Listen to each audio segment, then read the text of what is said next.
War is simply part of the development of civilizations. It's conflict over land, resources, or simply between inhabitants. But war, as always, has been kind of seen as badass or macho or manly activity, reserved for men to fight out their differences and return home to their faithful wife, stereotypically. Due to this, and of course in the general lack of equality amongst genders, women have been unable or unwilling to participate in wars.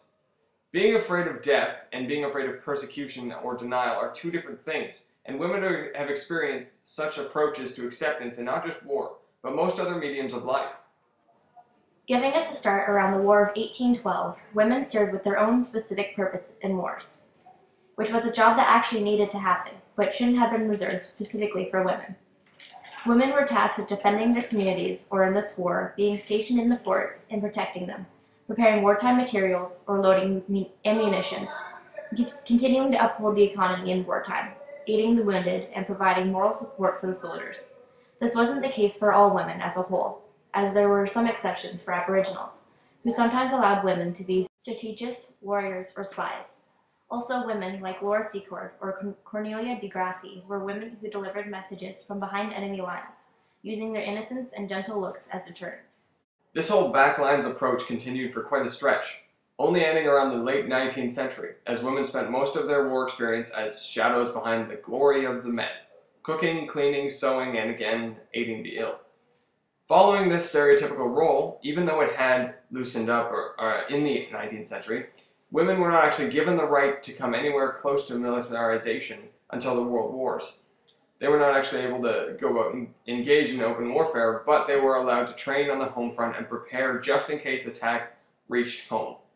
The shell of inequality was finally cracked around 1987 when the combat-related employment of women trials were launched, and with that, in the same year, women were able to join the Canadian Air Forces. Following that, each branch opened up progressively. Surprisingly, one of the last available jobs was work at submarines, which access was given to in the year 2000. Now, women are treated as equals, or at least close to such. Having about 15% of Canadian Forces personnel being women, 2% of regular combat forces are women. This did not come easily though, as women are, and always have been, seen as weak or incapable. Women are, and often were, abused, ridiculed, raped, put down, and talked down to. Women spent a lot of time being convinced that they were inferior, or didn't deserve, or couldn't handle the activity, most often distinguished by its valiant men. Women have always had a large part in the war effort, starting, and lasting a really long time, doing behind-the-lines work that needed to be done, to eventually reaching a level of respect that allowed them to integrate and fight side by side with their long-time perceived superior males. So although we can't quite say that we have achieved perfect equality, progress comes slow, so perhaps in the future, maybe 10 years from now, maybe 100, we will see an equality that can come close to something like perfect.